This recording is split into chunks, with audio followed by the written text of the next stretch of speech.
ঠাকুরের আতুল চরণে প্রণাম জানিয়ে, আরাধ্যা জগৎজননী বড় মায়ের আতুল চরণে প্রণাম জানিয়ে, পরম পূজ্যপাদ বর্দার চরণে প্রণাম জানিয়ে, পূজনীয় আচার্যদেবের চরণে প্রণাম জানিয়ে সকলকে আমার আনন্দিত জয়গুরু বলে আলোচনা প্রসঙ্গে তৃতীয় খণ্ডে 15ই চৈত্র 1348 সাল রবিবার, কয়েকদিন পরেই ষোড়শ ঋত্বিক অধিবেশন।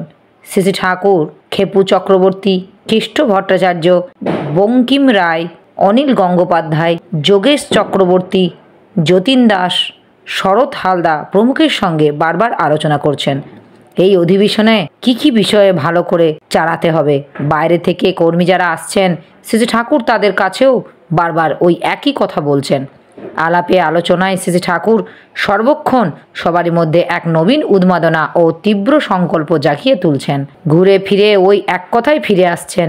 কথা কইতে কইতে আপন মনে গান ধরে দিচ্ছেন, কত রসালো গল্প করছেন, আবার কখনো বার্মার যুদ্ধকালীন অবস্থা বর্ণনা করে ভীতির চিত্র এঁকে তুলছেন।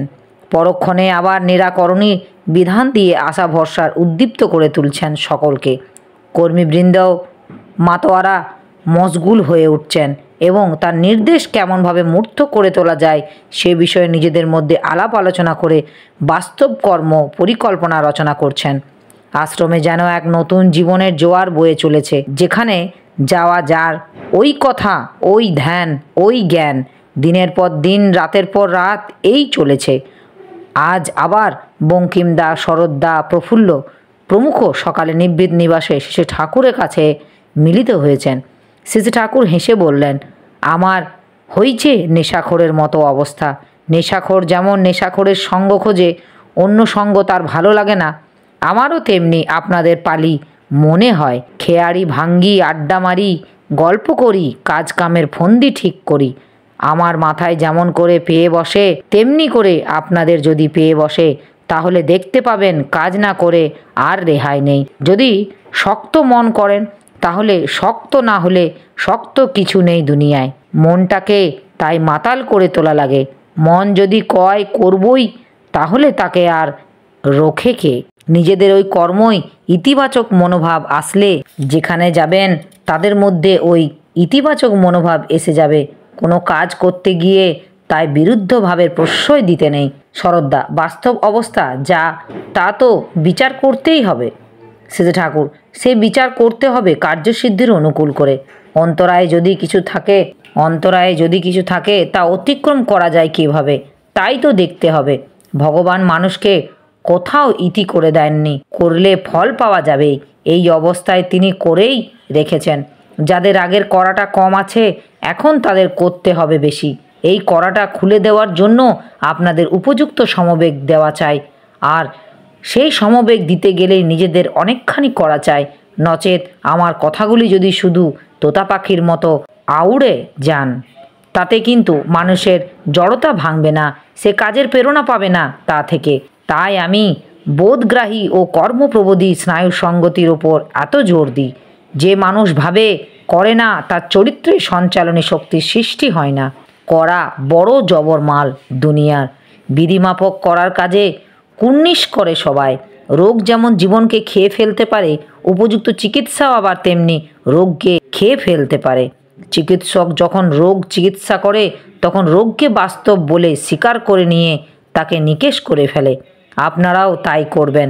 শরৎদা, আপনি যে সব সময়ের মধ্যে করতে বলেন, সব সময় হিসাবের মধ্যে পাই না, তা কি করে আমাদের ওই সৎসঙ্গী ভাইদের দিয়ে সম্ভব? আমরা যেখানে আছি আর আপনি যে স্তরে উঠতে বলেন, তার মধ্যে যেন আকাশ পাতালের ব্যবধান। তাই কাজ করতে গিয়ে মাঝে মাঝে নেতিবাচক ভাব উকিঝুঁকি মারে। বুঝি নিজেরই খাকতি, তাই পারি না। শ্রী ঠাকুর, খাকতি আর কোথাও নেই, খাকতি আছে শিকারে, অর্থাৎ আপনার করে নেওয়ায়। আমার ইচ্ছাটাকে যদি আপনার ইচ্ছা করে নেন, ওই যদি আপনার একমাত্র ইচ্ছা, চাহিদা ও বিলাস হয়, তাহলে দেখবেন কেমন করে কি হবে তা ঠাউরই পাবেন না। নিজেকে খালি করে দেন, না হলে ভগবান আপনাকে ভরে দেবেন কি করে? শরৎদা, আমাদের যে নিজেদের স্বতন্ত্র স্বার্থ, ইচ্ছা ও চাহিদার ধান্দা থাকে, শ্রী ঠাকুর, তা যতখানি থাকে পরম পিতার কাজে ততখানি বাধা পড়ে। প্রবৃত্তি ততখানি গিলে ফেলে। চোখের সামনেটা যদি একটা আঙুল ধরে আটকে দেন তাহলে সম্মুখে বিরাট দৃশ্যটা আপনার কাছে মুছে যায়, অতখানি থেকে আপনি বঞ্চিত হন। আত্মস্বার্থের ধান্দা মানুষের অমন্তর সংকীর্ণ করে তোলে। মনে করুন, এই আমার জন্য যদি মা, বাবা, ভাই, বন্ধু, স্ত্রী, পুত্র, ধন, জন, মান সম্মান, প্রভাব প্রতিপত্তি, সুখ, স্বার্থ, স্বাদ আহ্লাদ সব উপেক্ষা করতে না পারেন, নিজের প্রাণের থেকেও যদি আমাকে প্রিয়তর বলে বোধ না করেন, আপনার সব কিছুই যদি আমার জন্য না হয় এবং যে প্রবৃত্তি বা যে আকর্ষণ আমার কাজের অন্তরায়, তাকে যদি মুহূর্তের নির্মমভাবে পরিহার করতে না পারেন, তবে বুঝবেন আমি আপনার কাছে প্রথম নই। আর যে আপনার জীবনের প্রথম নয় তাকে অন্যের জীবনের প্রথম করে তোলবার প্রবোধনা জাগতে পারবেন না আপনি। তাই রামকৃষ্ণ ঠাকুর ঈশ্বরকোটি পুরুষের কথা বলতেন। শরৎদা, ঈশ্বরকোটি পুরুষের লক্ষণ কি? সেজে ঠাকুর, এক কথায় ইষ্ট তার কাছে প্রথম ও প্রধান। ইষ্টের জন্য সে যা কিছু হাসি মুখে ত্যাগ করতে পারে এবং ইষ্টসঙ্গ ও সান্নিধ্য লালসায়, ইষ্ট সেবা, ইষ্টচিন্তা, ইষ্টকর্ম ও ইষ্টকথায় অচ্যুত এবং ব্যাপৃতি তার একমাত্র উপভোগের বিষয়, তা সে ইষ্ট সান্নিধ্যে থাক বা দূরেই থাক। সেজে ঠাকুর বঙ্কিমদাকে জিজ্ঞাসা করলেন, অফিসের রেকর্ড দেখে যেসব নামগুলি বাছাই কথা তোকে কইছিলাম তা ঠিক করে রাখছিস তো? বঙ্কিমদা, আমি উমাদাকে বলেছি। সেজে ঠাকুর, শুধু বলে চুপচাপ থাকবি না, হলো কি না খোঁজ নিবি, ওরা যদি না পারে নিজে করবি। বঙ্কিমদা, আচ্ছা। সেজে ঠাকুর, আচ্ছা, বসে বসে না থেকে এখনই বরং যা, দেখ গিয়ে কি হলো, কাজ হাসিল করে আয় গিয়ে, যেটা মাথায় নিবি সেটাই সুষ্ঠুভাবে করে ফেলবি যথাসত্য।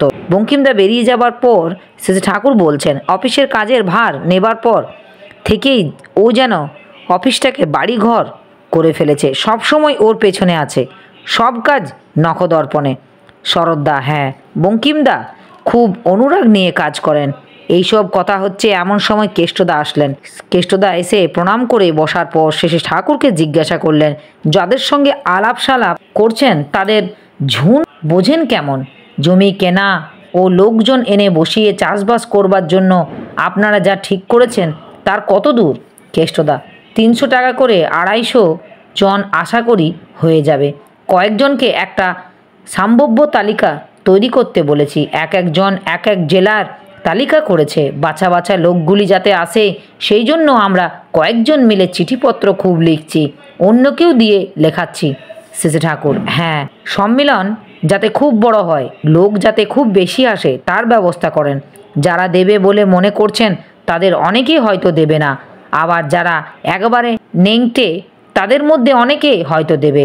টাকা থাকলে যে মানুষ পরমপিতার কাজে দিতে পারে তা কিন্তু পারে না, তার জন্য আলাদা ভাগ্য লাগে, আলাদা মন লাগে। 130 টাকার 5000 স্বাক্ষরকারী সংগ্রহের কথা যে মনে থাকে যেন, কোন উদ্দেশ্যে কোনটা করতে যাচ্ছেন সেটা ভালো করে মাথায় ধরিয়ে দেবেন। টাকার কথাটা বড় করে ধরলে মানুষ হকচকিয়ে যায়, অল্পের উপর দিয়ে যাতে সবাই বাঁচতে পারে তার জন্যই এই ব্যবস্থা। সবাইকে কবেন সোনা দানা যার যা আছে তা যেন মাটি করে ফেলে, অর্থাৎ তা দিয়ে যেন জমি খরিদ করে। জমি কেনা ও কৃষির ওপর খুব জোর দেবেন। 1 বছর 1.5 বছরের খাদ্যশস্য কিনেও যেন মজুত করে, আর তাতে যেন এখন হাত না দেয়। অবস্থায় কি দাঁড়াবে তা বোঝা যাচ্ছে না। বর্মার ওদের আমি কত আগেই চলে আসতে কয়েছিলাম। ব্রজেন চট্টোপাধ্যায় ওরা যারা সময় মতো চলে এসেছে তারা দেখেন কতখানি রেহাই পেয়ে গেছে। আমার এই আলোচনা প্রসঙ্গে কিছু ভুল ত্রুটি হয়ে থাকলে আপনারা আমায় ক্ষমা করবেন।